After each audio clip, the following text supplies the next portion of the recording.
बोलिए बंदी छोड़ सतगुरु साहिब कबीर की जय। संत समाज की जय। भक्त जनों की जय। साहिब बंदगी, साहिब बंदगी, साहिब बंदगी। सतगुरु कबीर का जो सिद्धांत है और मौलिक रूप से मानवतावादी है। वो मानवता में विश्वास रखते थे और मानवता से ही सब कुछ हुआ है।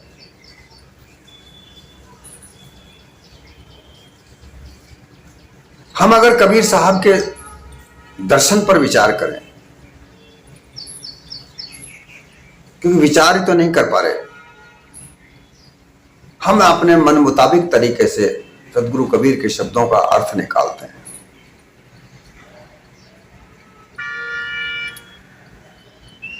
कई लोग तो मेरे सामने आकर ही कहते हैं कि नहीं जी, उन्होंने तो दशरथ के पुत्र को राम को भी माना है।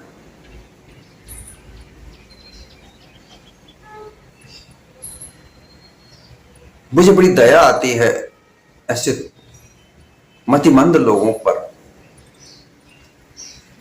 कबीर साहब के मूल सिद्धांत को दरकिनार करके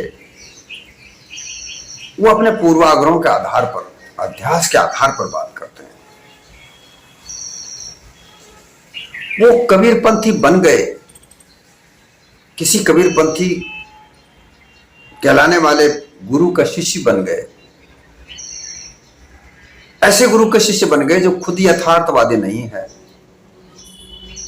उसके अंदर वेद, पुराण, गीता, भागवत, रामायण,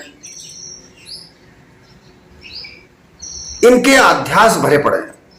कबीर पंथ का तो उन्होंने शोध ही नहीं किया, कबीर पंथ को तो समझा ही नहीं। कबीर पंथ का तो उनके पास केवल नाम मात्र का एक आसरा है कि हम कबीर पंथी हैं, लेकिन उनके पास जो ज्ञान है वो कबीर पंथ का नहीं है। ऐसे लोगों के शिष्य बनने पर तुम्हें मिलेगा क्या? वही मिलेगा, वही अध्यास, जड़ अध्यास। सदगुरु कबीर ने किसी भी मत पंथ का विरोध नहीं किया। अगर उन्होंने विरोध किया है तो कपोल कहानियों की छल कपट पाखंड का विरोध किया है। वो फिर चाहे किसी भी मत पंथ का हो, उन्होंने इस बात का कभी शंका नहीं की कि मैं इस धर्म के इस पाखंड को उजागर कर रहा हूं तो इसका हश्र क्या होगा। उन्होंने इस बात की चिंता नहीं की। वे निडर होकर सभी के साथ बोले। जो मानवता के विरोध में जो बात थी उसके लिए बोले, मानवता के संरक्षण में वो बोले। क्योंकि अगर मानवता ही नहीं है तो किस प्रकार का धर्म, कैसा धर्म, कैसा मत, कैसा पंथ।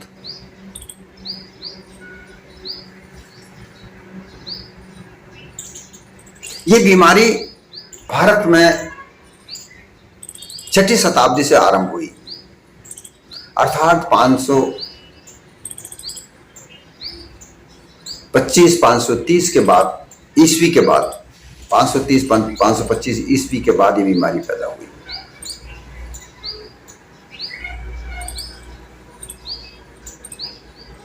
इस समय बौद्ध धर्म की एक शाखा का निर्माण हुआ जिसे वज्रयान शाखा कहते हैं।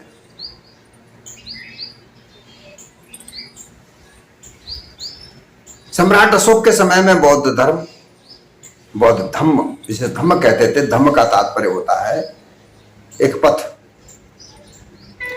जिसे बाद में पंथ कहने लगे, धर्म को धर्म कहने लगे, है सब ये बौद्धिस्ट की रीति। वहां पाली भाषा हुआ करती थी, पाली प्राकृत लिपि हुआ करती थी, जिसे धम्म लिपि भी कहते हैं। संस्कृत का तो जन्म ही नहीं हुआ था। लोग ये झूठ बोलते हैं कि लाखों साल पहले संस्कृत है, इसका कोई प्रमाण नहीं मिलता। पाली प्राकृत सबसे पहली भारत की भाषा थी। इसका प्रमाण मिलता है कि भारत में जो भी शिलालेख मिले वो सब पाली प्राकृत में मिले। ब्राह्मणों को तो पढ़ना भी नहीं आया, ब्राह्मणों ने वो पढ़ा ही नहीं। क्या लिखा है उन्हें कोई मतलब नहीं।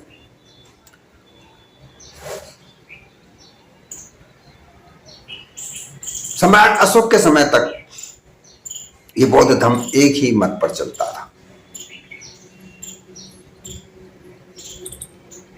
बाद में ये दो शाखाओं में विभक्त हुआ, हीनयान और महायान।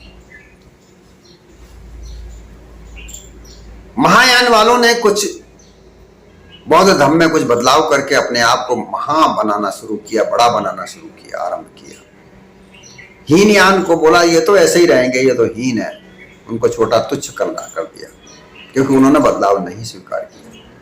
वो जैसा धर्म चला आ रहा था वैसा ही उन्होंने किया, जिसमें आत्मा परमात्मा का कोई कॉन्सेप्ट ही नहीं है, वहां कोई आधार ही नहीं है कि आत्मा होती है या परमात्मा होता है। ये बुद्ध ने कभी नहीं कहा। बुद्ध ने भी वही बात कही जो साहब कबीर ने कही थी।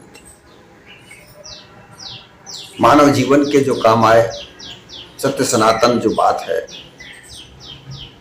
सत्य सनातन का तात्पर्य होती है कि जो कभी भी ना तो बनाया गया हो ना खत्म हुआ हो, और वो है जीव। सत्य सनातन धर्म चिल्लाने वाले लोग सत्य सनातन का अर्थ भी सही तरीके से नहीं कर पाते। सत्य सनातन का तात्पर्य है जो सत्य है, जो सनातन है, जो आरंभ से चला आ रहा है। इन मतिमंदों से ये पूछिए कि सत्य सनातन धर्म बना कब।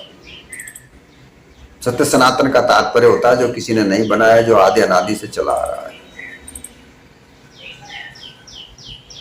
बनाया होगा जब भी तो सत्य सनातन धर्म कहलाएगा। बनाया किसने? मानव ने। तो जो भी रचना की, जो भी हम रचना देख रहे हैं संसार की, पाषाण युग से लेकर ताम्र युग का कांस्य युग, लोह युग, ये सारे युग आए, लेकिन इन्होंने कपोड़ लीला के आधार पर इसको सतयुग, द्वापर, त्रेता इस आधार पर बदल दिया। पाली प्राकृतिक भाषा को देवनागरी लिपि में लिखकर संस्कृत भाषा बनाई और फिर इसे लाखों साल पुरानी कहने लगे।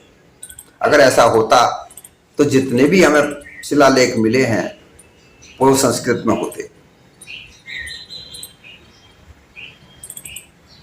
और उन्हें तो इनको पढ़ना भी नहीं आया।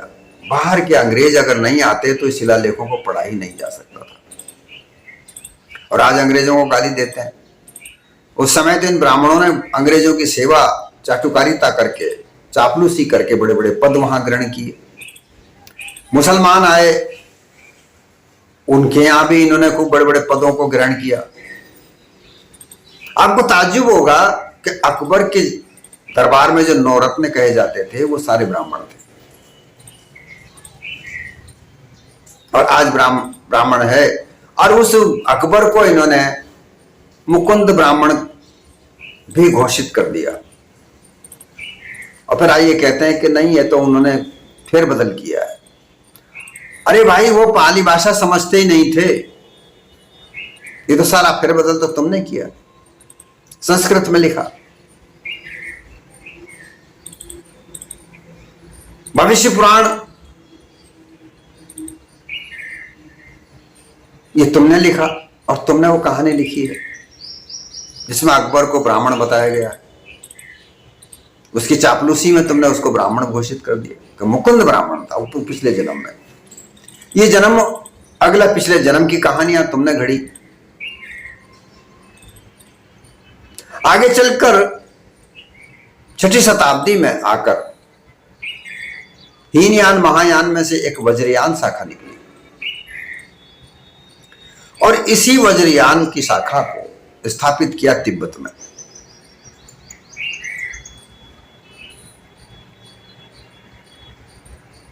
और यही भाषा, यही वज्रयान शाखा अलौकिकेश्वर बुद्ध को लेकर के चली, जहां पर इसको शिव घोषित कर दिया। अलौकिकेश्वर बुद्ध के माता पिता भी होंगे, क्योंकि इनके सबके माता पिता है। वहां कान से कोई पैदा नहीं हुआ, आंख से कोई नहीं टपका, नाक से कोई श्वास के द्वारा नहीं निकला, कोई पांव से पैदा नहीं हुआ, नाभि से कोई नहीं निकला। वहां सब अपने अपने माता पिताओं से निकले। ये एक यथार्थ सत्य है।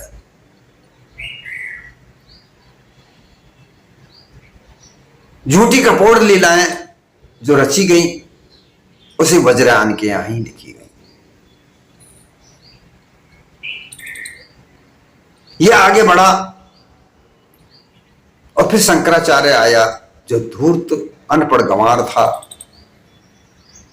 पढ़ना लिखना तो उसे आता ही नहीं था। प्रमाण कोई ऐसा नहीं मिलता कि किस विश्वविद्यालय में वो पढ़ा। गौड़पाद से उसको जोड़ा जाता है। गौड़पाद एक बौद्धिस्ट था। मांडुक्य उपनिषद बौद्धिस्टों का ग्रंथ की नकल करके लिखा गया। ब्रह्मसूत्र भी इसी तरह से बौद्धिस्टों के नकल से लिखा गया। और फिर आगे चलकर 788 ईस्वी में शंकराचार्य आया। इसके पिता का कोई नाम पता नहीं था। इसके पिता की मृत्यु के 1 साल के बाद इसका जन्म हुआ। 35 साल तक की उम्र में यह रहा।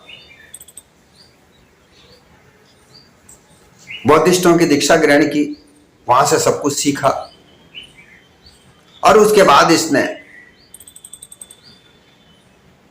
ब्रह्म ज्ञान की स्थापना की। शैव मत, अलौकिकेश्वर जो शैव बनाए गए, शिव बनाए गए, उस पंथ को लेकर के ये आगे बढ़ा।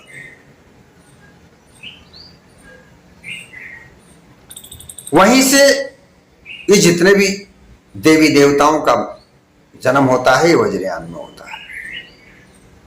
वज्रयान बौद्धिस्ट देवी देवताओं की पूजा करने लगे।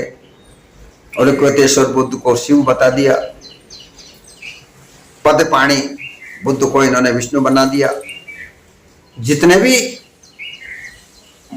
बौद्धिस्ट विद्वान थे, उनको इन्होंने किसी को तारा देवी बना दिया, किसको दुर्गा देवी बना दिया, किसको पार्वती बना दिया। और उसी समय बुद्ध विहार बने।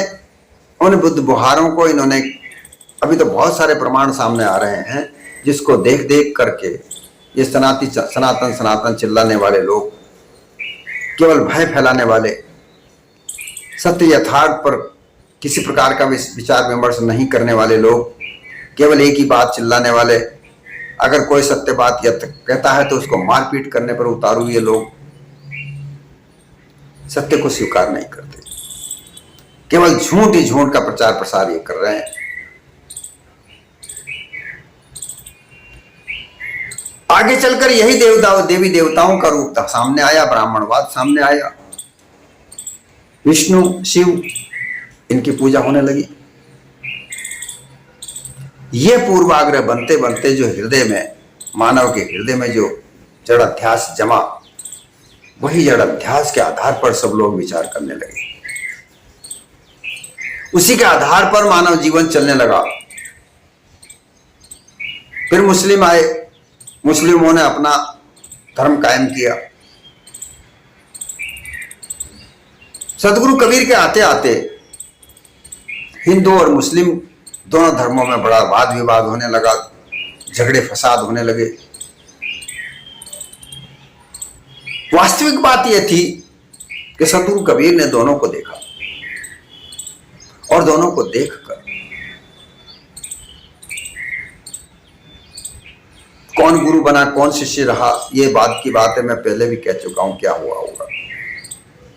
उन्होंने तो एक यथार्थ बात को समझा, जाना कि ये हिंदू भी बुरे और ये मुसलमान भी बुरे, ये अपनी अपनी मान बढ़ाई को लेकर के झगड़ा करते हैं। ना तो ये सच्चे, ना ये सच्चे, सब अपने अपने लेकर के, अपने अपने मत पंथ को लेकर के झगड़ा करते हैं, और उसमें अगर मारा जा रहा है तो मानव ही मारा जा रहा है। मानव के लिए तो ये दोनों ही विरोध में है, और इसीलिए उन्होंने मानवता का संवाद उठाया। वो मानवतावादी थे। मूल रूप से कबीर साहब के सिद्धांत को अगर समझना है तो ये देखना है कि वो मानवतावादी थे। किसी ईश्वर या किसी ब्रह्म या परमात्मा ऐसे गपोड़ विचारधारा को तो वो मानते ही नहीं थे। उन्होंने कहा कि जो भी कुछ है, जो मानव है अर्थात जीव है, वो जीव का नाम लिया करते थे। जीव ही से सब होते, जीव ही को सब काम, जीव बिना कछु नहीं, नाव ना गाँव ना ठाव।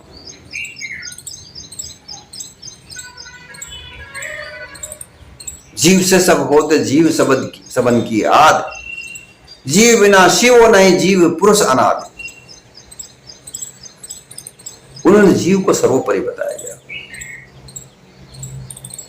और आप अगर विचार करके देखें तो सर्वोपरि बात यह सामने भी सही होती है, कहीं खंडित नहीं होती कि जीव के बिना लोक 84 जीवा जोड़ जो कही जाती है वो नहीं है।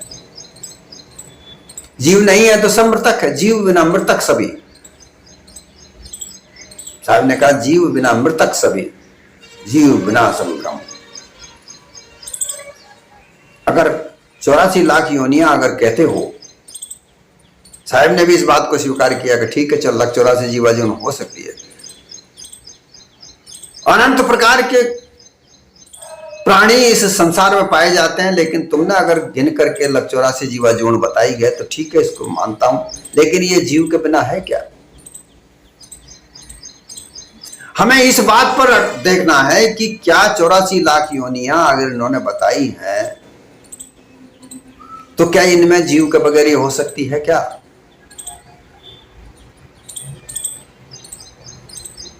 बड़े बड़े पढ़े लिखे विद्वान, पीएचडी डिग्री होल्डर, वो भी ये कहते हैं कोई ना कोई शक्ति तो है। मूर्खानंदों, कोई ना कोई शक्ति है, अवश्य है। इस ब्रह्मांड में 5 प्रकार की शक्तियां कार्य करती हैं जो जड़ पदार्थों से बनी होती हैं।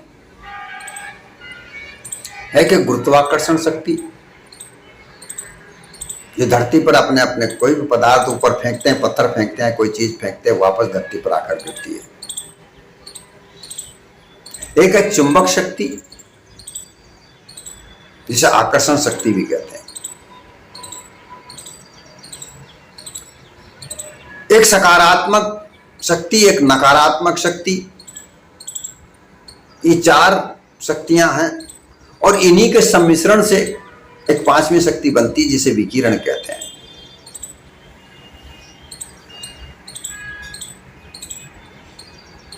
ये शक्तियां कार्य करती हैं पदार्थों के सम्मिश्रण से। जो 5 तत्व माने जाते हैं, जिसमें 4 तत्व सक्रिय होते हैं, आकाश तत्व नहीं है, लेकिन ये जो आधार देखा जाता है नीला नीला चारों तरफ, इसको आकाश मान करके, आसमान मान करके इसे एक 5वां तत्व का नाम दे दिया। लेकिन अगर मूल रूप से देखा जाए तो जल, अग्नि, पृथ्वी, क्योंकि पृथ्वी एक आधार है, उस पर सारा कार्य होता है। हवा, जल, अग्नि, हवा, ये पृथ्वी पर पाए जाते हैं। अग्नि, जल और पवन के मिलने से कई कई तरह के पदार्थों का निर्माण होता है, और इन्हीं से संसार चलता है। लेकिन ये जाना कैसे जाता है? जीव के बगैर ये नहीं जाना जाता। अगर जीव है तो जाना जा सकता है, जीव नहीं है तो सब मृतक है। आप विचार करके ये देखिए कि अगर ये जीव नहीं होता और जीव में भी ये मानव योनि नहीं होती, तो जो संसार में हम विकास देख रहे हैं, तरह तरह की मान्यताएं देख रहे हैं, तरह तरह के मतपंथ, धर्म, आकार प्रकार, सिद्धांत, तरह तरह के हम जो देख रहे हैं, ये क्या बन पाते? लोगों ने तो गपोड़ लीलाएं बता दी कि रामायण, जो वेद हैं, जो आसमान से उतरे हैं, ये क्या संभव हो सकता है? कभी अपनी विवेक बुद्धि से इसको सोच कर देखो कि क्या ये संभव है। ये भी तो किसी ने लिखा होगा। कुरान ऊपर अजल से उतरी है, मुसलमान चिल्लाते हैं, क्या ये संभव है? ऐसा हो सकता है? ये सब इस मानव खोपड़ी की ही उपज है, मानव मस्तिष्क का ही उपज है। और ये देखा जाए तो मस्तिष्क इस शरीर में सबसे ऊपर स्तर पर है। हम विचार नहीं कर पाए कि ऊपर वाले की बात का तात्पर्य है कि हमारा मस्तिष्क जो शरीर में सबसे ऊंचे स्थान पर है, यही ऊपर वाला। लेकिन ऊपर वाला यहां मस्तिष्क में से हटाकर आसमान में भेज दिया। और यही अध्यास जमा हुआ है सभी लोगों का आधार पर। अपने हृदय में यही अध्यास बैठा हुआ है। और उस जड़ा अध्यास के आधार पर कबीर विचारधारा को फैलाने वाले लोग पैदा हुए।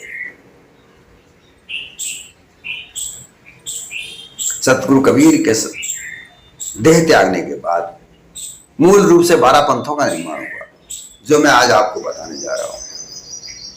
सभी को पता है, लेकिन एक विचार विमर्श के आधार पर मैं यह बता, सभी को पता है कि 12 पंथ बने। नारायण पंथ, नारायण दास जी का पंथ, ये धर्मदास जी के पुत्र थे। इन्हें कहा जाता है कि काल के दूत भी हैं। देखो इन्होंने कैसी कैसी मान्यताएं बनाई, क्योंकि इन्होंने कबीर साहब से दीक्षा नहीं ली।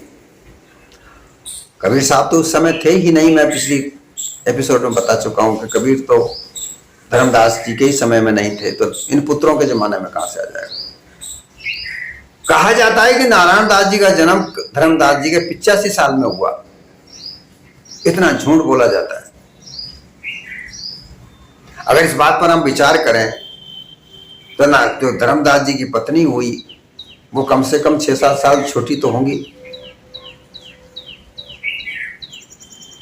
महिलाओं में 50 साल के बाद में मासिक धर्म बंद हो जाता है, और जब मासिक धर्म बंद हो जाता है तो गर्भ ठहरना नामुमकिन है। तो 85 साल में कैसे बच्चे पैदा हुए? चूड़ामणि ने अवश्य इस धर्म को ग्रहण किया था, इस उपदेश को ग्रहण किया था, ऐसा लेख मिलता है। तो धर्मदास के जो 2 लड़के थे, चूड़ामणि, नारायण दास, तो नारायण दास को तो काल का दूत कहा गया। और ऐसी ऐसी कहानियां लिखी गई है कि 42 वंश का आशीर्वाद दिया था कबीर साहब ने धर्मदास को। चूड़ामणि ने आगे करके धर्म चलाया। कबीर सागर लिखा, कबीर मंसूर में अपने अपने उस कबीर सागर के अंश जोड़े और उसे बीजक बता दिया गया। ऐसे ऐसे प्रमाण लिख दिए गए कि कबीर साहब के बीजक का संकलन धर्मदास ने किया। ये यथार्थ नहीं है, सत्य नहीं है। बीजक का निर्माण, बीजक का संकलन सतगुरु कबीर के समय में ही हुआ था। उनका शिष्य जो विश्वजीत ब्राह्मण उनसे टकसार करने आया था, वही उनका शिष्य हुआ, वही आगे चलकर श्रुति गोपाल हुआ।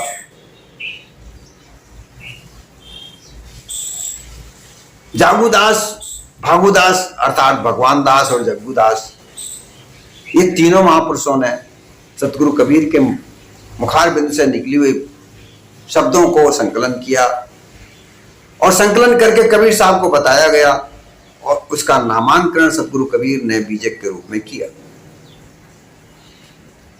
बाकी तो उन्होंने बहुत सारी वाणियां बोली जो यत्र तत्र सर्वत्र फैली हुई थी, उनका संकलन धर्मदास ने किया होगा, लेकिन बीजक, मूल बीजक जो है वह धर्मदास ने संकलित नहीं किया। बाद में रीवा नरेश के पास में 11 साखियों का, 11 रमेनियों का जो संकलन मिलता है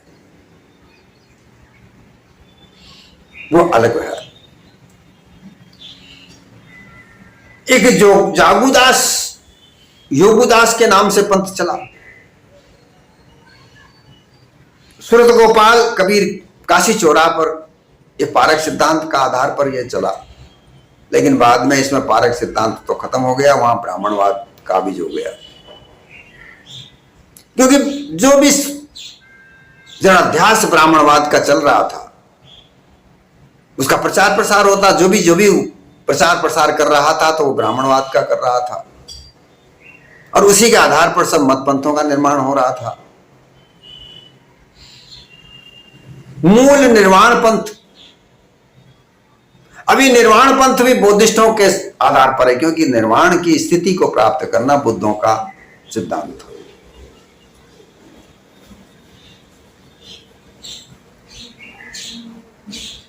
टकसार पंथ, भगवान दास जी का पंथ, कमाली का पंथ, सत्यनामी पंथ,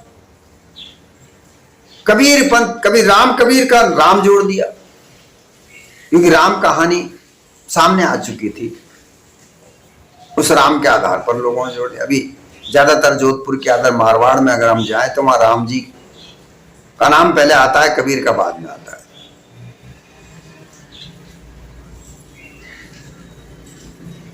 परमार्थ पंथ, प्रेम धाम, जीवा पंथ, गरीबदास जी का पंथ,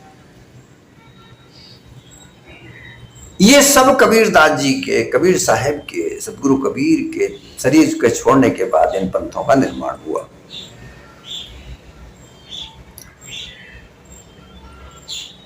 और उस समय जड़ाध्यास ब्राह्मणवाद को लेकर था। ब्राह्मणवाद के आधार पर 3 प्रकार से पंथ चले। शिव मत चला शंकराचार्य के आधार पर, वह पंथ चलता रहा 1100 ईस्वी तक। 1100 ईस्वी में राघवानंदाचार्य आए, उन्होंने शंकराचार्य को धूर्त कहा, प्रच्छन्न बौद्ध कहा, कई तरह की गालियां दी, और उन्होंने वैष्णव संप्रदाय की स्थापना की। फिर शिव तो चल ही रहा था, वैष्णव संप्रदाय आई, रामानंद जी आए, रामानंद जी ने इस वैष्णव संप्रदाय में और 9 पंथ जोड़ दिए,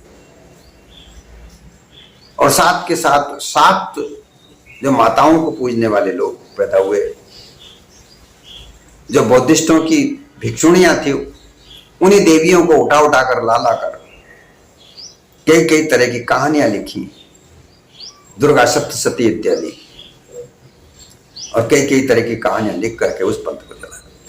जो पूर्वाभास जो थे, जो अध्यास जमा हुआ था, उसी के आधार पर कबीर साहब को भी मानने लगे। अब जो राम कबीर है उसमें विष्णु का स्वरूप कबीर को माना जाता है। जीवादास जी का पंथ, जो जीवा पंथ है, वो जीवा पंथ तत्वा जीवा नाम के 2 भाई हुआ करते थे गुजरात में, जहां कबीर बड़ के नाम से वो पंथ चलता है। भड़ूच में, सूरत के पास भड़ूच जो जगह है, वहां पर कबीर बड़, जहां पर कबीर मठ बनाया हुआ है। तत्वा जीवा ऐसे होते थे कि संतों की सेवा करते थे। उन्होंने एक बड़ का पेड़ का ठूंठ डाली लगा दी थी कि कोई संत आएगा तो उनके चरणादक से, उनके चरण कमल से यह हरा हो जाएगा। और उन्होंने एक कहानी घड़ी उस समय कि कबीर साहब वहां आए, उनके चरण धो धोकर पानी डालते थे, उनसे वो हरा हुआ, और तब से वो वहां पंथ चला। वो चमत्कार को ज्यादा मानते। गुजरात में आप चले जाओ, वहां कबीर को चमत्कारी घोषित कर दिया। चमत्कार बता, तरह तरह की कहानियां वहां घटती हैं, और कबीर पंथ बहुत है वहां, बहुत मठ हैं कबीरों के। कबीरपंथी जितने भी जो लोग हैं, बहुत सारे मत हैं, लेकिन वो सब चमत्कार को मानते हैं, और उसमें से भी कई कई शाखा प्रशाखाएं निकली हुई हैं। आधार वही ब्राह्मणवाद का, क्योंकि उस समय भी ब्राह्मणवाद का बोलबाला था। उन्हें दबा करके, डरा के, धमका करके, क्योंकि राजा महाराजाओं को उन लोगों ने अपने कब्जे में कर रखा था। इस तरह से कबीर साहब के जो मूल सिद्धांत है, कहीं वैष्णव, कहीं शैव, ब्राह्मण, क्योंकि कबीर साहब का ब्रह्मपंथ भी चला। आगे चल के कबीर को ब्रह्म भी कहने लगे। परमात्मा तो कहा जाने लगा, कबीर पूर्ण परमात्मा है। रामपाल जैसे लोग धूर्त लोग, गरीबदास जैसे झूठे लोग, धर्मदास जी जैसे झूठे लोग, कबीर परमात्मा। धर्मदास में कई तरह की चौका आरतियां होती हैं, चलावा चौका, 78 चौका, कई कई नाम। और चौका आरती पर भी मैं आपको एक अलग से बनाकर दूंगा कि चौका आरतियां कितने प्रकार की होती, अरे इसमें कितना कितना प्रोपेगेंडा है, कितना झूठ इसमें है। मूल रूप से सत्य बात यह है कि सदगुरु कबीर मानवतावादी थे और मानवता को लेकर जीव को उन्होंने सर्वोपरि माना। और हम देखते हैं, जांचते हैं, परखते हैं तो जीव ही सर्वोपरि है। बस इसी को जान जाओ तो सदगुरु कबीर का सिद्धांत समझ में आ जाएगा।